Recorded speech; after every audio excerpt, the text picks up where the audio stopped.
तो welcome back. आज हम स्टार्ट करने लगे हैं एक्सरसाइज 4C का क्वेश्चन नंबर 2। तो क्वेश्चन नंबर 2 की स्टेटमेंट रीड कर लेते हैं। लिखा हुआ है factorise each of the following expressions completely. A से लेकर डी तक हमें 4 अलजेब्राइक एक्सप्रेशंस लिख के दी गई हैं और हमसे कहा गया है कि हम इसको फैक्टराइज करके दिखाएं। फैक्टराइज हम बिल्कुल क्वेश्चन नंबर 1 में भी कर चुके हैं, वही मेथड हम गालबन यहाँ पे भी इस्तेमाल करेंगे क्वेश्चन नंबर 2 में इसको सॉल्व करने के लिए। तो आपने जिस तरह क्वेश्चन नंबर 1 को सॉल्व करना सीखा था उसी तरीके से क्वेश्चन नंबर 2 को भी हम सॉल्व करेंगे। तो इस वीडियो को देखने से पहले आप क्वेश्चन नंबर 1 की वीडियो भी एक बार देख लें, जिसे मैंने ये चारों पार्ट सॉल्व करके दिखाए हैं ताकि आपको और अच्छे से समझ आ सके।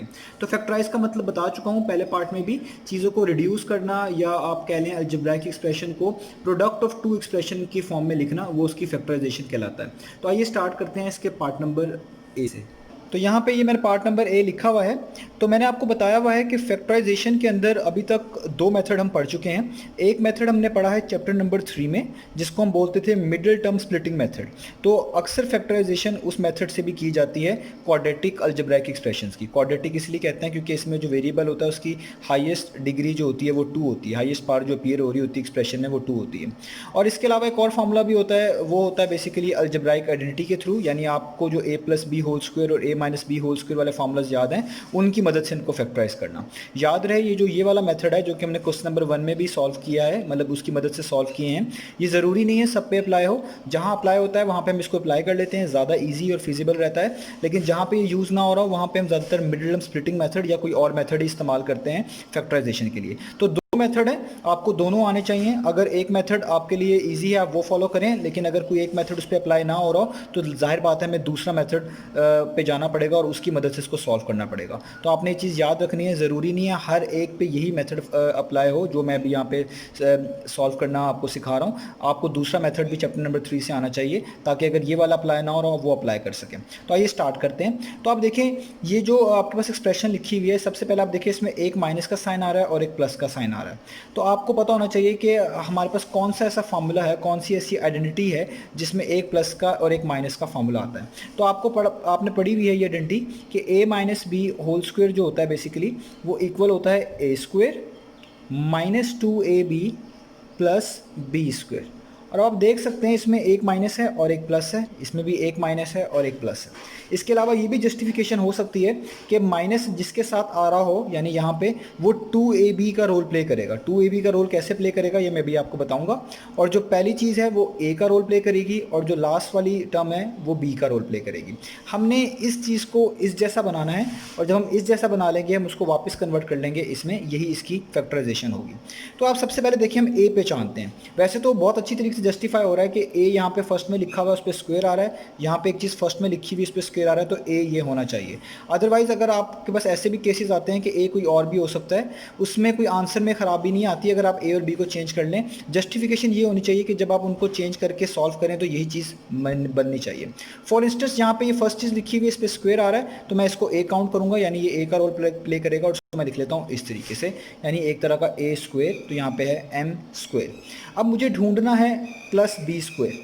अब बी स्क्वायर क्या होगा, ऐसा नंबर, इनमें से कोई ऐसा नंबर जिसको आप इटसेल्फ से यानी अपने आप से मल्टीप्लाई करें तो वो आपको मिले। जैसे 25 है, यहाँ पे आपको देखना है कि क्या कोई ऐसा नंबर है जिसको अपने आप से ही मल्टीप्लाई किया जाए तो हमें 25 दे, तो वो आपको पता है वो होता है 5, क्योंकि 5 को 5 से मल्टीप्लाई करें तो वो कितना आता है 25। इसलिए हम लिखते हैं 5 स्क्वायर किसके इक्वल होता है 25 के। तो देखिए ये वाला पार्ट जो है वो जाहिर बात है किसका रोल प्ले करेगा, बी का, क्योंकि बी पे स्क्वायर आना चाहिए था।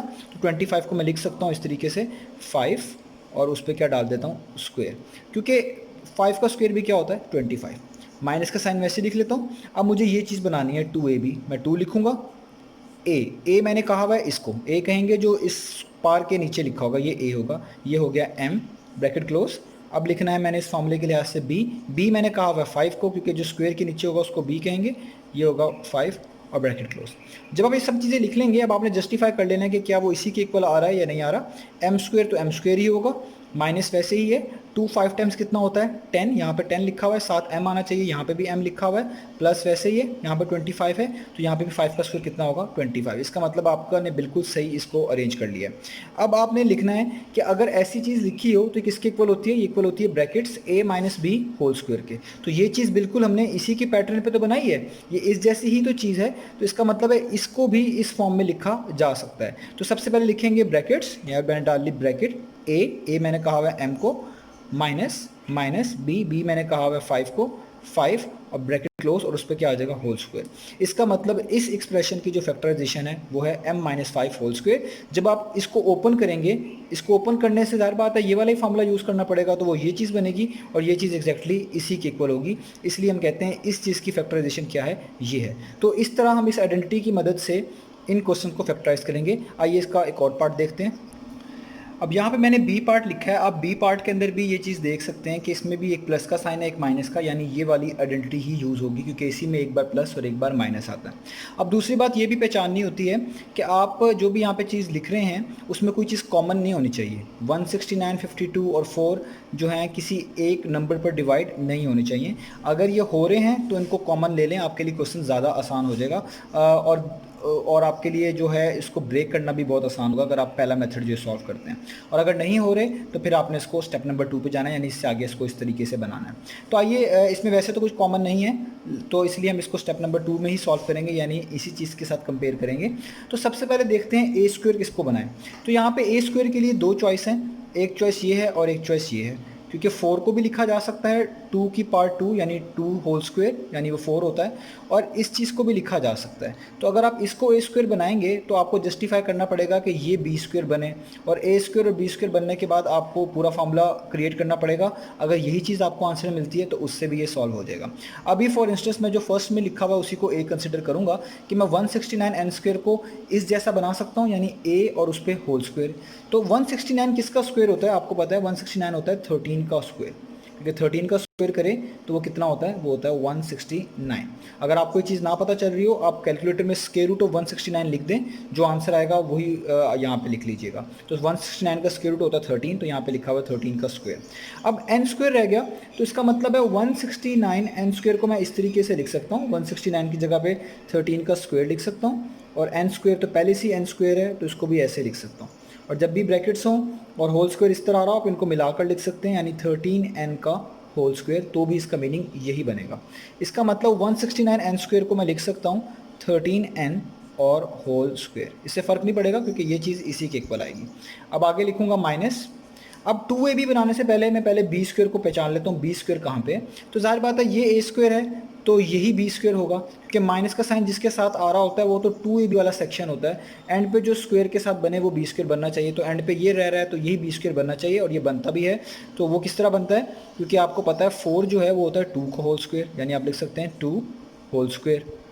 तो ए भी आपने पहचान लिया, ए हुआ 13n, ये स्क्वायर के नीचे जो होता है वो ए के लाएगा, और यहाँ पे स्क्वायर के नीचे जो है वो बी के लाएगा। अब रह गया 2ab, 2a कितना है 13n, और b कितना है वो ये वाला 2 है ये, तो ये हो गया a square minus 2ab plus b square, यानी इस जैसी चीज़ बना ली। अब आपने इसको जस्टिफाई लाजमी करना है कि ये चीज़ एग्जैक्टली यही होनी चाहिए। अगर ये चीज़ ये नहीं बन रही इसका मतलब है कहीं ना कहीं गलती हुई है, क्योंकि अक्सर स्टूडेंट ए और बी की प्लेसेस चेंज करते हैं तो पूछते हैं कि ये सही है या नहीं सही। तो मैं आपको कहता हूँ कि जब भी आप ए और बी का कंसिडर कर लें, आप इसको सॉल्व करें, जो भी आपने बनाया है वो आपके क्वेश्चन जैसा ही होना चाहिए, तो उसका मतलब है वो सही है, उसमें कोई खराबी नहीं है। तो ये आप देखें 13 का स्क्वायर 169 होता है, यहाँ पे 169 है, एन का स्क्वायर एन स्क्वायर ही होगा, यहाँ पे भी है, माइनस माइनस के साथ है। 2 13 टाइम्स होता है 26, 26 को 2 से मल्टीप्लाई करेंगे तो 52 आएगा, वो यहाँ पे 52 लिखा हुआ है, एन साथ वैसे ही आ रहा है, यहाँ पे भी एन वैसे ही लिखा हुआ है, प्लस का साइन भी वैसे ही है, 4 की जगह पे 2 का स्क्वायर लिख दिया, 2 का स्क्वायर 4 ही होता है, यानी ये भी सही है। यानी आप इस चीज़ को लिख सकते हैं a minus b whole square, bracket डालें, a के लाएगा ये फर्स्ट वाली चीज़ यानी 13n, और माइनस का साइन आएगा, और b के लाएगा ये वाली चीज़, ये जो एंड पे होता है ये b होता है, स्क्वायर के नीचे क्या लिखा हुआ है 2, ये कहलाएगा b, ब्रैकेट क्लोज, और इस पर क्या आ जाएगा होल स्क्वायर। इसका मतलब इस चीज़ की फैक्टराइजेशन जो बनती है वो ये बनती है 13n माइनस 2 होल स्क्वायर। तो ये इसका पार्ट नंबर सी है। तो देखिए पार्ट नंबर सी में आपने एक चीज़ का ख्याल रखना है कि इनमें अरेंजमेंट जो है थोड़ी सी डिफरेंट है, यानी अभी तक जितने भी क्वेश्चंस हैं उसमें स्क्वेयर वाली टर्म्स पहले आ रही थी, यानी जिसपे वेरिएबल की डिग्री 2 होती थी वो फर्स्ट में लिखी होती थी, बाद में डिग्री 1 वाली और उसके एंड पे नंबर लिखा होता था, लेकिन यहाँ पे उल्टा लिखा हुआ है। अगर आप इसको अरेंज करके भी लिख लेंगे तो भी आपका आंसर सही आ जाएगा, उसमें बस थोड़ी सी मॉडिफिकेशन इन द एंड करनी पड़ेगी तो भी आंसर सेम आ जाएगा। और अगर अभी आप यहाँ पे मॉडिफिकेशन नहीं भी करते तो भी इसका आंसर आ जाएगा। तो दोनों पॉसिबल वे हैं, मैंने बता दिए ताकि कोई कंफ्यूज ना हो। तो अगर मैं इसको बिल्कुल इस तरह ही रखे रहने दूँ और तब सॉल्व करूँ तब भी इसका आंसर बिल्कुल पॉसिबल है और हो भी जाएगा सही। तो मैं इसी तरीके से इसको बगैर अरेंज किए इसको सॉल्व करने जा रहा हूँ। तो आप देखें, अगर मैं इस चीज़ से कंफर्म करूँ तो जहाँ पे माइनस है उसके साथ वाली चीज़ 2ab होनी चाहिए। तो यहाँ पे माइनस है, इसके साथ ये वाली चीज़ लिखी है, यानी ये तो 2ab का रोल प्ले करेगा। इसका मतलब या तो a ये होगा या तो ये होगा या तो b ये होगा, तो b इनमें दोनों में से कोई एक होगा। इन दोनों में से कोई एक a और इन दोनों में से कोई एक b बनता है। तो जो फर्स्ट वाला है हम उसको जनरली कंसिडर करते आ रहे हैं a, तो यहाँ भी फर्स्ट वाला a से कंसिडर होकर काम चल जाएगा। ये लिखा हुआ है 81 और 81 को आप a स्क्वायर जैसा बना सकते हैं क्योंकि 81 होता है बेसिकली 9 का होल स्क्वायर। तो 9 का होल स्क्वायर होता है 9 क्रॉस 9 और 9 क्रॉस 9 क्या रहते हैं 81 को ही। इसका मतलब 81 की जगह पे 9 स्क्वायर लिखा जा सकता है। तो यहाँ पे मैं लिख लेता हूँ 81 की जगह पे 9 और उस पर होल स्क्वायर, माइनस का साइन वैसे ही। और मुझे अब पहले बी स्क्वायर तलाश करना है। ये तो 2ab का रोल प्ले करेगा इसलिए इसको छोड़ दें, इसको बी स्क्वायर का रोल प्ले करना चाहिए। बी स्क्वायर का मतलब 100 को भी ऐसे नंबर में कन्वर्ट करना पड़ेगा जिसको इटसेल्फ यानी अपने आप से मल्टीप्लाई किया जाए तो 100 आए। तो 100 के लिए आपको पता है वो होता है बेसिकली 10 का होल स्क्वायर, क्योंकि 10 का होल स्क्वायर का मतलब होता है 10 क्रॉस 10 और 10 क्रॉस 10 कितना होता है 100। इसका मतलब 100 की जगह पे 10 होल स्क्वायर लिखा जा सकता है। उसके साथ पी स्क्वायर भी लिखा हुआ है, तो इससे ये पता चलता है कि 100 पी स्क्वायर को लिखा जा सकता है 10 होल स्क्वायर, और पी पे तो पहले से ही होल स्क्वायर है और इन दोनों को मिलाकर लिखा जा सकता है 10p का होल स्क्वायर। क्योंकि जब भी ब्रैकेट्स अलग अलग हो, मल्टीप्लाई हो रही हो, दोनों पे पार्ट सेम हो, आप उनको एक ही ब्रैकेट्स में लिख सकते हैं। 10p का होल स्क्वायर भी कितना होगा 100p स्क्वायर, इसलिए मैं 100p स्क्वायर की जगह पर लिख लेता हूँ 10p और इस पर डाल लेता हूँ इस तरीके से होल स्क्वायर। तो अब यहाँ पे बच गया 2ab, 2a है 9 जो स्क्वायर के नीचे होता है वो a होता है ब्रैकेट क्लोज, b है यहाँ पे स्क्वायर के नीचे जो होता है वो b होता है यानी 10p। अब आपने जस्टिफाई करना है लाजमी कि ये इस सब को सॉल्व करने के बाद ये चीज़ लाजमी बन रही है, अगर बन रही होनी चाहिए। अगर नहीं बन रही तो आपको देखना है कि कहीं ना कहीं कोई गलती हो रही है, या तो आप कॉमन लेना भूल गए या तो कोई और गलती हुई है। तो 9 का स्क्वायर 81 है, बिल्कुल ठीक है, माइनस ठीक है। 2 9 टाइम्स 18 ही होता है, 18 को 10 से करेंगे 180 आएगा, p साथ रहेगा यानी 180p आएगा। यहाँ भी 180p है, प्लस का साइन सेम है। 10 का स्क्वायर 100 होता है, p का स्क्वायर p स्क्वायर यानी 100p स्क्वायर, तो यहाँ पे भी 100p स्क्वायर है। इसका मतलब ये चीज़ बिल्कुल इसके मुताबिक ही लिखी हुई है। अब आपको पता है आइडेंटिटी जो है वो ये है, a square minus 2ab plus b square इस चीज़ के इक्वल होता है। तो इसका मतलब हुआ इस सारी चीज़ को इसमें लिखा जा सकता है। तो ये चीज़ भी बिल्कुल उस जैसी है, ये a है, ये 2ab है, ये b स्क्वायर है। तो इसको आप लिखेंगे ब्रैकेट a यानी 9 जो स्क्वायर के नीचे होगा वो a होगा, माइनस का साइन b यानी 10p और इस का होल स्क्वायर। इसका मतलब ये चीज़ की जो है फैक्टराइजेशन वो हो चुकी है 9 माइनस 10p का होल स्क्वायर। तो ये लास्ट पार्ट है, मैं इसको जल्दी से सॉल्व करूंगा क्योंकि अब चीज़ें आपको समझ आ चुकी होंगी। तो इसमें भी एक प्लस है और एक माइनस है, इसका मतलब ये वाला ही फार्मूला आपको यूज़ करना पड़ेगा, यानी a square minus 2ab plus b square. अब मैं इसको जल्दी से सॉल्व कर रहा हूँ क्योंकि मैंने पहले 3 पार्ट में सब चीज़ें एक्सप्लेन कर दी है। तो a का रोल प्ले करेगा ये फर्स्ट वाली टर्म, ये लिखी हुई है 49q होल स्क्वायर। 49 के लिए मैं लिख सकता हूँ 7 और q तो वैसे ही लिख देता हूँ और इस पर होल स्क्वायर डाल देता हूँ, क्योंकि 7 का स्क्वायर कितना होता है 49 और q का स्क्वायर कितना होगा q स्क्वायर, यानी 7q होल स्क्वायर को यही चीज़ में रिप्रेजेंट किया जा सकता है। आगे आएगा माइनस का साइन, और मुझे माइनस का साइन डालने के बाद सबसे पहले बी स्क्वायर तलाश करना होता है। तो बी स्क्वायर होगा जिसमें यहाँ पे प्लस के साथ वाला जो लिखा हुआ है ये बी स्क्वायर का रोल प्ले करेगा, क्योंकि यहाँ पे जो नेगेटिव साइन आ रहा है ये 2ab का रोल प्ले करेगा। तो इसको बी स्क्वायर बनाने के लिए 9 के लिए ऐसा नंबर ढूंढना पड़ेगा जिसको इटसेल्फ यानी अपने आप से मल्टीप्लाई किया जाए तो 9 आए, तो वो नंबर होता है 3। आर पे पहले से स्क्वायर है, इसको साथ वैसे लिख लें और ब्रैकेट डाल के होल स्क्वायर कर लें, ताकि 3 का स्क्वायर करेंगे तो कितना आएगा 9, आर का स्क्वायर करेंगे तो आर स्क्वायर। तो ए भी ढूंढ लिया, बी भी ढूंढ लिया, अब जस्ट रह गया 2ab। तो 2 लिखें, ए होता है यहाँ पे स्क्वायर के नीचे जो लिखा हुआ है यानी 7q लिखा हुआ है, और बी होगा जो यहाँ पे स्क्वायर के नीचे लिखा हुआ है यानी 3r लिखा हुआ है। अब आप इसको जस्टिफाई कर लें, 7 का स्क्वायर 49, q का स्क्वायर q स्क्वायर, और आगे आपके पास यहाँ पे रहेगा 2 7 टाइम्स कितना हो जाएगा 14, और 14 को जब आप 3 से करेंगे तो आएगा 42, और q को r से मल्टीप्लाई करेंगे तो qr ही आएगा। 3 का स्क्वायर आएगा 9, r का स्क्वायर आएगा r स्क्वायर। तो इधर कोई भी वेरिएबल आ जाए आपने इससे परेशान नहीं होना, वो जस्टिफाई यहाँ पे हो जाता है। अब आपने इसको जस्ट सॉल्व कर लेना है। तो a square minus 2ab plus b square किसके इक्वल होता है, bracket a minus b whole square के। तो ये यही लिखा हुआ है a square minus 2ab plus b square, तो ये इक्वल होगा ब्रैकेट a यानी 7q माइनस बी यानी 3r और आगे होल स्क्वायर। तो ये हो गई है इस पार्ट नंबर डी की भी फैक्टराइजेशन। तो इस तरीके से हमने जो है ना फैक्टराइजेशन करनी है। याद रखें 2 टेक्निक्स हैं, उनमें से एक टेक्निक मैंने यहाँ पे यूज़ की है, एक टेक्निक जो है मैंने चैप्टर नंबर 3 में एक्सप्लेन कर दी है। दोनों टेक्निक आपको आनी चाहिए। अगर एक टेक्निक काम ना करे तो दूसरी टेक्निक के थ्रू आपने इसको सॉल्व करना सीखना है।